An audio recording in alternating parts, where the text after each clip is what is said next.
आज के जमाने में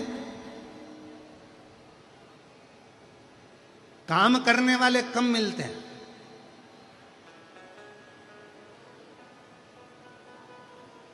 आज के जमाने में फैक्ट्री में काम करने वाले कम मिलेंगे, घर में काम करने वाले कम मिलेंगे, दुकान पर काम करने वाले कम मिलेंगे, पर जितने भी मिलेंगे काम करने वाले कम मिलेंगे, पर कान भरने वाले ज्यादा मिलेंगे।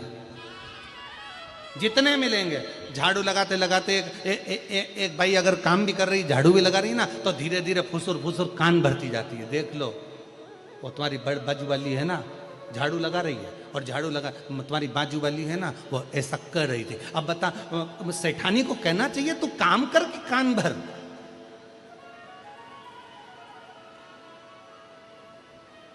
अब जितने काम करने वाले पूर्व के समय में थे, आज के जमाने में काम करने वाले तो कम हो गए, कान भरने वाले ज्यादा हो गए। ना जाने कितने कितने कान भरने वाले हो गए। फैक्ट्री में काम करो तो कोई ना कोई एक दूसरे का कान भरता रहेगा। इसी को भड़काएंगे, इसको भगाएंगे, उसको लाएंगे, उसको भगाएंगे, उसको लाएंगे, उसको भगाएंगे। घर में कोई काम कर रहा है तो उसके धीरे धीरे कान भरते रहेंगे, उसको भगाने का प्रयास करेंगे।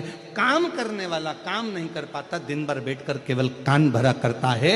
शिव महापुराण की कथा में स्वयं शंकर भगवान माता पार्वती जी से कहते हैं, हे पार्वती, चल मैं तुझे अमरनाथ की गुफा में लेकर चलता हूं। वहां क्या करना पड़ेगा प्रभु? पार्वती जी से शिव जी कहते हैं, वहां पर मैं तेरे कान भरूंगा, पर उन कानों में मैं कोई निंदा नहीं भरूंगा, उन कानों में भगवान का नाम भरूंगा, और अमर कथा तेरे कानों में मैं भर दूंगा। अमर कथा,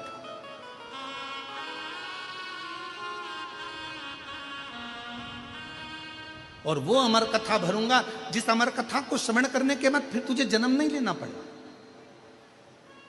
माता सती ने भी अमर कथा सुनने का प्रयास किया। कुंभज बाबा के आश्रम में जाकर, अगस्त ऋषि के आश्रम में पहुंचकर भगवान शंकर सती जी को कथा सुनाने के लिए लेकर गए। माता उमा जब भगवान महेश के साथ में विराजमान हुई, जब माता उमा महेश भगवान के साथ में विराजमान हुई, जिससे महेश्वरी समाज की उत्पत्ति हुई, उस समय पर भी भगवान महेश ने माता उमा को अमर कथा सुनाने का प्रयास किया। माता कात्यायनी को, माता कुचमंडा को, माता स्कंदा को, माँ कालरात्रि को, माता महागौरी को, ऐसा कोई माता का अवतार नहीं हुआ जिसमें भगवान शंकर ने माँ पार्वती जी को जो अन्य रूप में आई उनमें उन्होंने अमर कथा सुनाने का प्रयास नहीं किया। पर आखिरी बिंदु था भगवान शंकर का पार्वती जी को अमर कथा सुनाना, क्योंकि शिव चाहते थे अब यह पार्वती फिर जन्म ना ले, बार बार मृत्यु के काल में ना पड़े, इसको एक बार ऐसी कथा सुना दूं जिसको सुनकर ये अपनी जिंदगी की अमरता प्राप्त कर ले।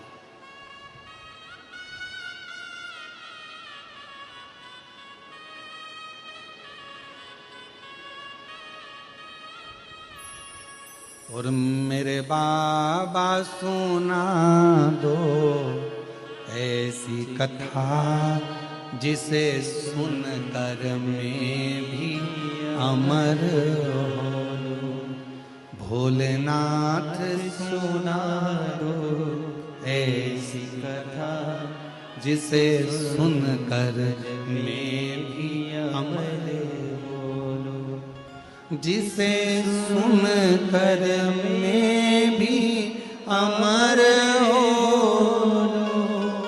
जिसे सुनकर मैं भी अमर हो। भोलेनाथ सुना दो ऐसी कथा जिसे सुनकर मैं भी अमर हो। मेरे बाबा सुना दो ऐसी कथा जिसे सुनकर मैं। वो कथा मुझे सुनना है। पार्वती जी से कहा, चल मैं तुझे कथा श्रवण कराने के लिए लेकर चलता हूं। और भगवान शंकर भगवान मां जगत जननी को अमरनाथ की गुफा में कथा श्रवण कराने के लिए ले गए। सबको हटाया,